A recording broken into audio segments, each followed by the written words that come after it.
इस वीडियो में स्टूडेंट्स हम श्रीलंका का एग्जाम्पल लेंगे कि श्रीलंका में किस तरह से पावर शेयरिंग न होने से कॉन्फ्लिक्ट शुरू हो गया। पहले हम श्रीलंका के देखेंगे कि श्रीलंका में किस तरह से पॉपुलेशन थी, किस तरह से एथनिक कंपोजिशन था। श्रीलंका जो कि भारत का एक पड़ोसी देश है और आइलैंड है, भारत के साउथ कोस्ट से 31 किलोमीटर दूरी पर श्रीलंका है और यहाँ की पॉपुलेशन कुल 20 मिलियन है। और इस पॉपुलेशन में अलग अलग एथनिक ग्रुप हैं, जैसे कि सिंघलीज 74% हैं कुल पॉपुलेशन का, और तमिल 18% हैं जो नॉर्थ ईस्ट में रहते हैं।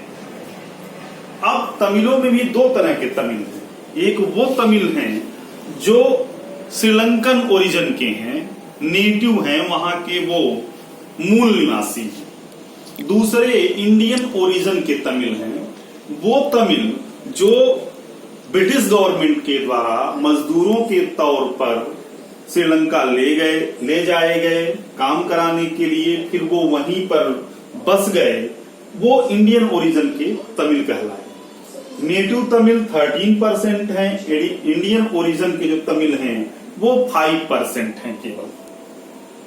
अगर इनके धर्म के आधार पर हम देखें तो जितने सिंघली हैं वो सभी बुद्धिज्म को मानते हैं, बौद्ध धर्म को ही मानते हैं वो, जबकि तमिलों में हिंदू और मुस्लिम दोनों हैं। कुछ तमिल हिंदू हैं, कुछ मुस्लिम हैं, और इसी में 7% क्रिश्चियन भी जो सिंघली और तमिल दोनों में पाए जाते हैं। अगर हम इस कंपोजिशन को देखें तो सिंघली 74% हैं और तमिल 18% हैं। मतलब क्लियर है कि मेजॉरिटी में सिंघली है और माइनॉरिटी में तमिल है। यहां अगर पावर को शेयर किया जाता तो तमिलों और सिंघलियों दोनों को अधिकार दिया जाता।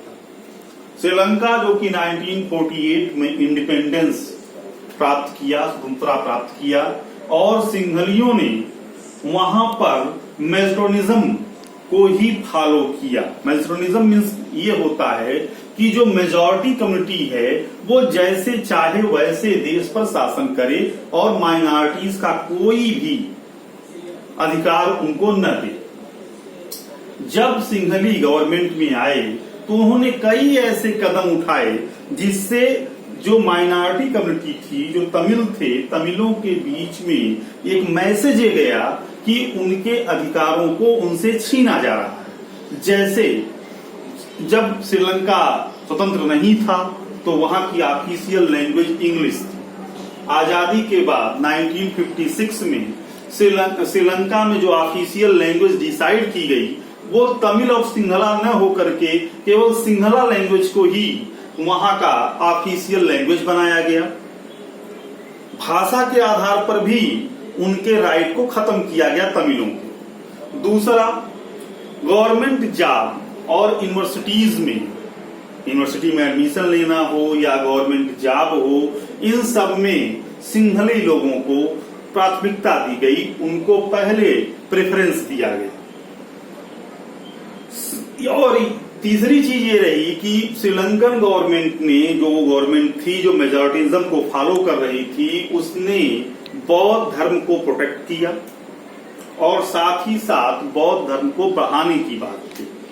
जबकि आप पहले देख चुके हैं कि तमिल में हिंदू और मुस्लिम थे, 7% क्रिश्चियन थे जो सिंघली और तमिल दोनों थे। यहां सरकार को चाहिए था कि वो बाकी सभी धर्मों को साथ लेकर के चलती, लेकिन सरकार ने केवल बौद्ध धर्म को ही आगे बढ़ाया। इससे भी तमिल और दूसरे जो धर्मों के मानने वाले लोग थे उनमें एक रोष आया। Denial of citizenship of Tamil, तमिलों को उनकी नागरिकता ही नहीं दी गई श्रीलंका। ये एक बड़ा फैक्टर था। तमिल जो लोग जो थे, चाहे वो नेटिव तमिल रहे हों या इंडियन ओरिजिन तमिल रहे हों, इन दोनों के बीच में एक गुस्सा आया और उन्होंने कई सारी पार्टीज बनाना शुरू किया। और उसमें एक पार्टी LTTE था, liberation of tigers of Tamil Eelam. जो कि एक अलग तमिल देश की डिमांड करता था। और इस पार्टी का जो मुखिया था वो वी प्रभाकरन था। और इस पार्टी ने, एलटीटीई ने आर्म रिबेलियन किया, मतलब हथियारबंद विद्रोह करना शुरू किया। जो आज हम और आप देखते हैं कि ह्यूमन बम से अटैक होता है, मनुष्य, एक व्यक्ति खुद ही जाकर के बम अपने शरीर पर बांध करके दूसरे जगहों पर, टारगेट पर जाता है और वहां अपने को भी डिस्ट्रॉय करता है और दूसरे लोगों को भी डिस्ट्रॉय कर देता है। यह कॉन्सेप्ट सबसे पहले एलटीटीई ने शुरुआत की थी, इस कॉन्सेप्ट की, ह्यूमन बम की। 23 जुलाई 1983 में श्रीलंका सिविल वार की तरफ चला गया। सिविल वार, जिसको मैंने पहले बताया था कि दो ग्रुप जो आमने सामने होते हैं और वो आर्म रिबेलियन करते हैं। यहाँ पर एक तरफ एलटीटीई था और दूसरी तरफ श्रीलंकन गवर्नमेंट थी। और ऑफिशियल जो आंकड़े हैं उसमें यह बताया जाता है कि इस सिविल वार में करीब करीब 70,000 लोग मारे गए। अब ये जो कंडीशन श्रीलंका की हुई, वो उस कंडीशन के पीछे केवल मेजोटोनिज्म है, जो सिंघली गवर्नमेंट ने अडॉप्ट किया कि वो केवल एक देश के अंदर जितने भी एथनिक ग्रुप हैं उनमें से केवल वो सिंघली एथनिक ग्रुप को ही आगे बढ़ाएगी और बाकी ग्रुप्स को उनका अधिकार नहीं देगी। इसकी वजह से ये कॉन्फ्लिक्ट हुआ और श्रीलंका को इसका बहुत बड़ा नुकसान उठाना पड़ा। अब कैसे बेल्जियम ने और कैसे श्रीलंका ने इस कंडीशन से अपने आप को निकाला, इसको हम अगले वीडियो में देखेंगे।